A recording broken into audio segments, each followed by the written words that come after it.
The ultimate Xbox experience. We can build it. We have the technology. Xbox fans might want to keep an eye out for this month's PlayStation State of Play, and we are getting the heroes we both need and deserve on Game Pass this month. Let's discuss.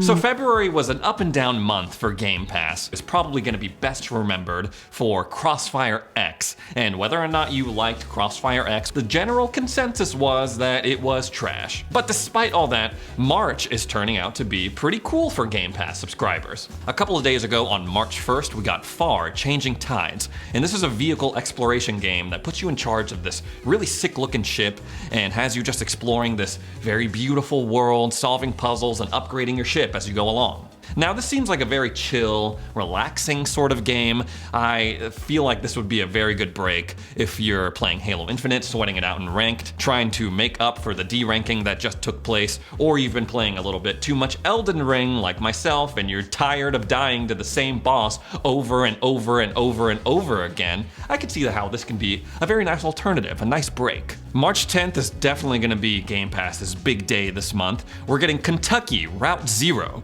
and I just love the name of this game. It's described as a magical realist adventure game about a secret highway running through the caves beneath Kentucky and the mysterious folks who travel it. We're also getting this game called Young Souls, and immediately this game stuck out to me because of the art style. I'm a big fan of Western animation, anime, all things animated, and immediately this art style resonated with me right off the jump. Looking at gameplay of this looks like a beat 'em up RPG, kind of similar to Hades, kind of similar to Nobody Saves the World, which I just played through as well. I'm really into these kinds of games, so I'm interested. I'm definitely going to be checking this out. Apparently, this was a Google Stadia exclusive up until now. I'm very glad that Google was generous enough to allow gamers on other platforms to experience this title and to bring it to Game Pass. That's really cool as well. And of course, the game that everyone is talking about, everyone is excited for, Lawn Mowing Simulator. It's finally, my Xbox One brethren are going to be playing this natively with their Game Pass subscription. Up until then, Xbox One players had to play via the cloud in order to mow lawns in Lawn Mowing Simulator.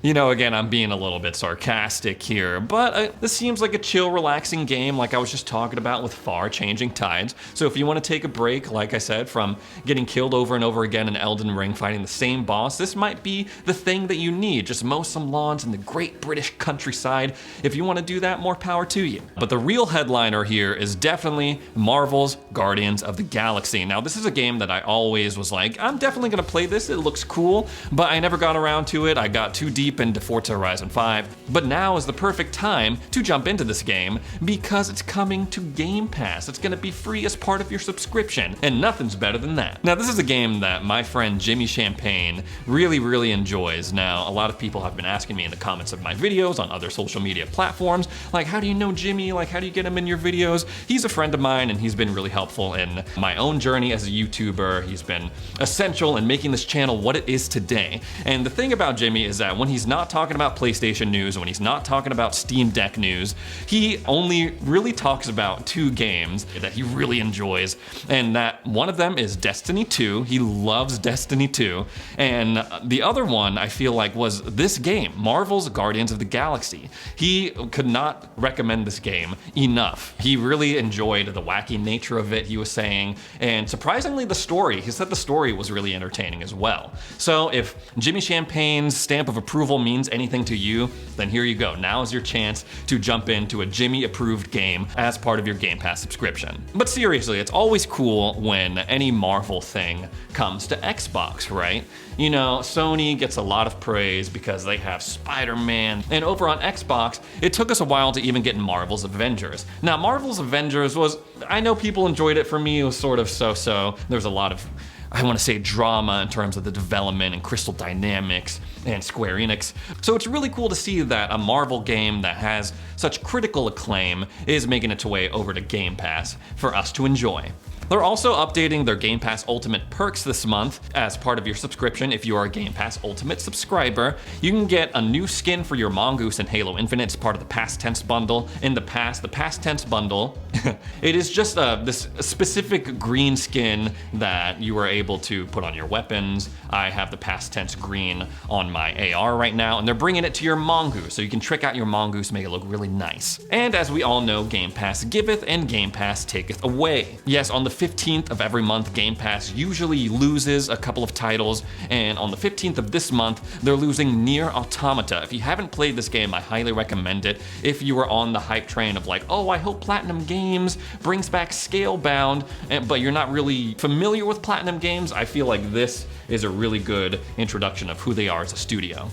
So possibly one of the most anticipated titles coming out this year is Hogwarts Legacy. Now, a franchise like Harry Potter, it just commands such a huge fan base, a very loyal fan base, sometimes rabid fan base, I would say. So whenever content comes out in the Harry Potter universe, whether it be a new movie, there was a stage play that came out that everyone was very interested in for a while, a new ride at Universal, any Harry Potter thing gets a lot of attention, a lot of hype. Very much so like any Marvel thing, Disney thing, Star Wars thing. Two of those things belong to Disney, I'm just realizing now. And especially for this game, I feel like hype is at an all-time high because it's allowing people to explore the Harry Potter world in a way that previously you could not do. It's an open world RPG. You can make your own character, explore areas from the books and from the lore that you couldn't do in previous games. There have been a lot of Harry Potter games over the years. I very fondly remember my time with Harry Potter and the Sorcerer's Stone on Game Boy Color,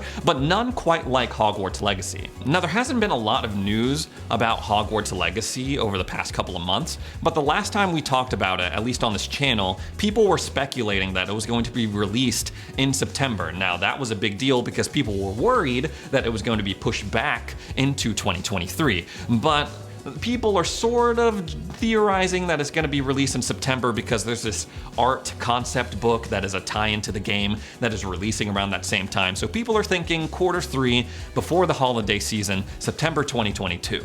And there have been rumblings on Twitter saying that this month's PlayStation State of Play is going to be the show where they release the release date for Hogwarts Legacy. Special Nick tweeted out, happy to add to what's already out there. Yes, they've got a show in March, referring to PlayStation State of Play. This is supposed to be, quote, the good one. And that was retweeted by account NGT, who is a very popular leaker on Twitter, with just a wand emoji.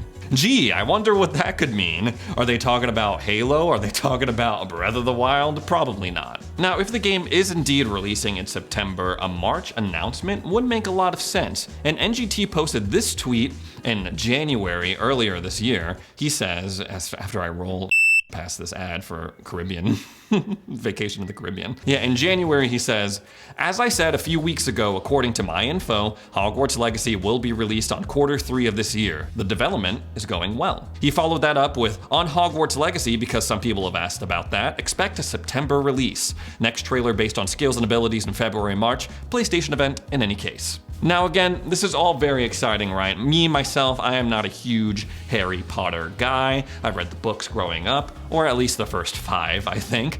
I watched some of the movies, I've been to the parks, the Universal World of Wizardry, or whatever it's called. It's kind of become a running joke when talking about millennials or people my age, how we're just obsessed with Harry Potter. We based our whole personality on it. We're talking like, of course you would say that. You're such a Gryffindor, man. That's such a Gryffindor thing to say.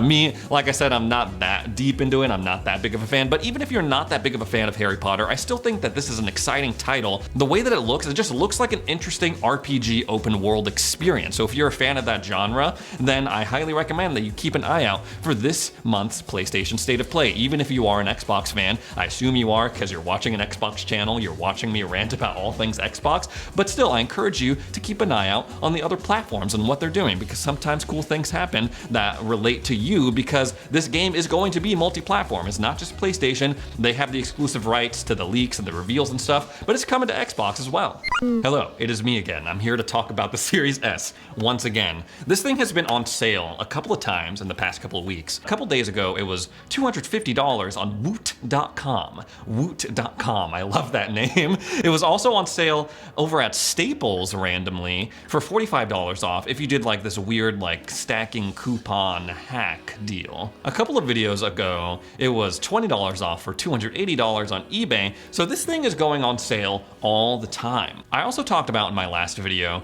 how the Seagate 512GB expansion card for your storage was on sale for $140.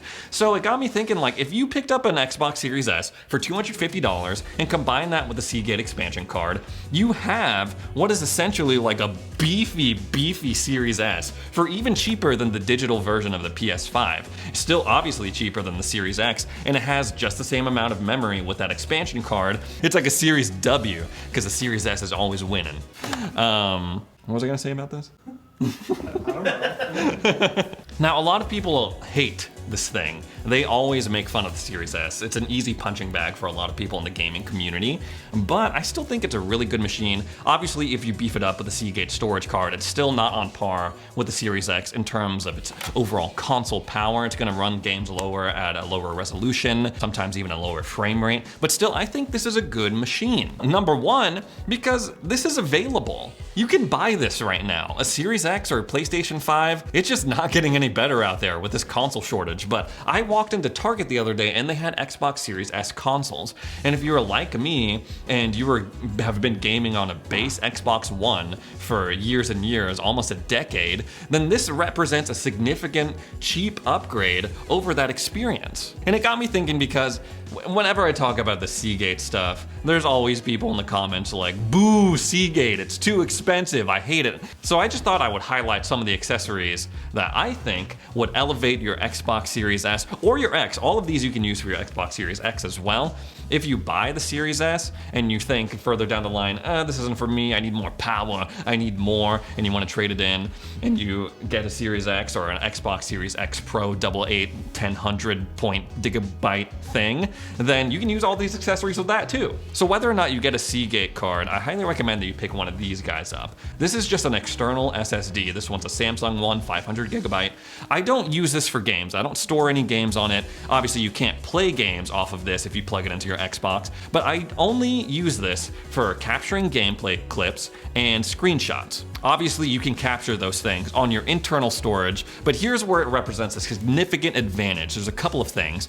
On this, if you have an external drive, if you're recording gameplay clips, you can record for a lot longer. If you're doing it on your internal storage, there's a limit. I think it's only 1 minute, no matter what quality you're filming at. I filmed gameplay clips on this thing up to like an hour and a half, and I'm pretty sure I can go even further than that, depending on the space that I have. Another thing I really like about having this thing is that whenever I capture a gameplay clip, whenever I capture a screenshot that I really want to share, I just unplug it from my Xbox, plug it into my laptop, I'm able to edit, I'm able to trim the video, and then post it to social media very, very easily, compared to if I captured all that stuff on my internal storage and then transferring it over to my phone, uploading it to the Xbox Live network. It's a whole thing. And whether or not like you are into sharing clips on social media or screenshots of your game, that's something that I enjoy about the gaming community personally, especially all the stuff with Elden Ring. I've loved seeing everyone's characters, everyone's armor, everyone's gear. I love people sharing their clips of just the hilarious ways that they've died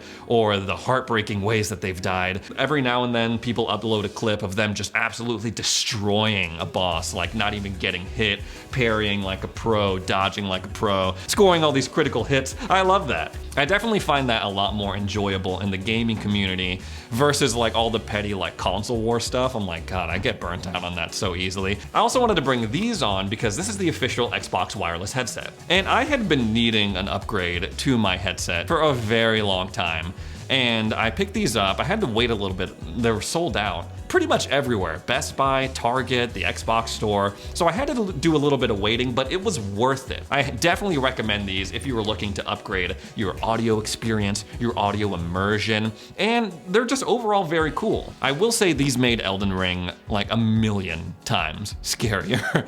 I was like jumping at the sound of every little footsteps, I was going through this cave, this like river well, where it was just infested with a bunch of giant ants and like ant wasp hybrids, and I can hear them crawling around making gross noises. I was like, oh, this is disgusting. It brought a whole new level to my Elden Ring experience. I did try out the Dolby Atmos technology on these, and I very much enjoyed it. Again, it elevated the Elden Ring experience. Also, I found them very comfortable too. I have ginormous ears. I have giant, awkward ears, and they are super comfortable. Other headphones, I find that I get fatigued with them.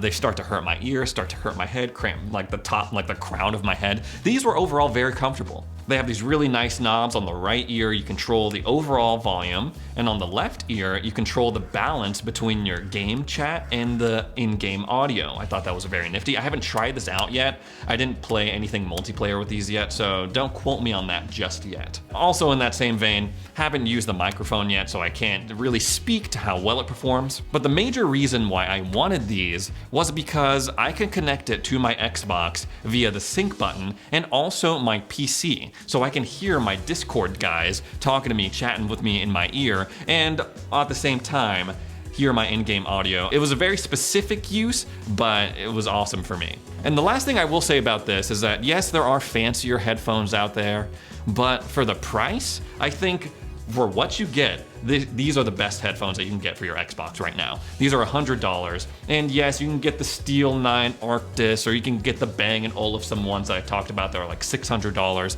But I feel like for what you get out of these are the best bang for your buck, essentially. These are probably the most like moderately priced accessory that I've recommended on this channel or I've talked about. Definitely would highly recommend to anyone looking to get a new headset for their Xbox. If you can find them, they're very rare right now, and I think that speaks to the quality of it. Next up, I have a USB microphone. This is a Blue Yeti Pro. Now, if you have either a Blue Yeti or any other USB microphone, it is a great way to upgrade your sound, either in the party chat or whether you're streaming. But the frustrating thing is that you can't just plug this thing in and have it work. There's a couple of extra things that you need in order to use something like this with your Xbox. First off, you're gonna need one of these. This is a 3.5mm audio splitter. Next up, you're gonna need one of these, a 3.5mm male-to-male cable. And then finally, you're gonna need one of these, an Xbox headset adapter for your controller. Now here's what you're gonna have to do if you wanna use a USB microphone with your Xbox controller. I talked a little bit about this on my Instagram, on my TikTok, but I'm gonna do it right here for the channel. So what you do is you're gonna take this and plug it in to your Xbox controller. Bam, right there. Take that audio splitter that I was showing you, plug that in to your adapter. Next, you're gonna go and take this little dongle right here that has a picture of a microphone. This is very important. Plug that 3.5mm male-to-male cable into that as well. This is becoming a bit of a monstrosity right here, but trust me, it's going somewhere. Take that USB microphone, take all that stuff you just plugged into your controller, and plug that into the headphone jack on your USB mic. Boom. After that, take your microphone's USB cable and plug it into the Xbox, and you should have crispy, clean audio for your party chat, for any of your multiplayer endeavors, and even if you're streaming. It's kind of frustrating that you have to have this weird workaround. Hopefully in the future, Xbox adds native USB mic support, but if you want to upgrade your audio for your Xbox, this is the way to do it. Next up, I have this. This is a Google Home Mini. Ray, what does that have to do with Xbox? Well, I'm about to tell you. So a lot of people probably already know this, but for those who don't, you can use any digital assistant with your Xbox, your Series S, your Series X. I'm pretty sure it works on the Xbox Ones as well. There's a special thing that you have to tick in your Xbox settings that says, hey, allow digital assistance with my Xbox before you can try this, so make sure you do that before you hook up your digital assistant, or try to. But once that is done, you can yell at your Google to turn on your Xbox, you can yell at it to turn on specific apps, you can go and navigate and adjust the volume, take screenshots and things like that. Turn on my Xbox.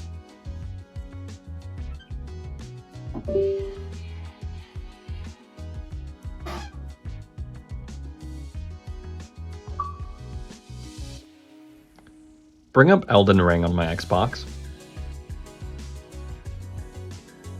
Okay, that device has been updated.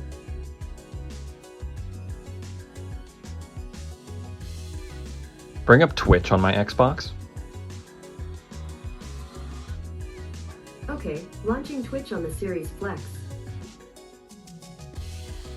Unfortunately, for those who lived through the Xbox One generation, it is a bit of a step back from what the Kinect was capable of back in the day. This thing, it's kind of like a middleman, right? I yell at Google and then it tells Xbox to turn on. Back in the day with the Kinect, you could just say, hey Xbox, turn on. You can talk directly to it, and you had a lot more finer controls with the voice commands. You can navigate whole menus. You can bring up Netflix and say, hey, select this show, and it would play, and then you can adjust, fast forward with just your voice and motion controls if you wanted to. That's enough about Kinect. That's something I just have to move on from. The dream is dead, the Kinect is dead. I'm pretty sure you could still use a Kinect with your Xbox One consoles, but not on your Series S or your Series X. And it's a small thing. Obviously, you can turn on your Xbox with your controller just by holding down the guide button. I get it. But it kind of makes me feel cool. Like I'm just like this lame version of Batman sitting down in my chair, telling Google to turn on my Xbox and pop open Elden Ring. Like some gamer version of Batman. I don't know.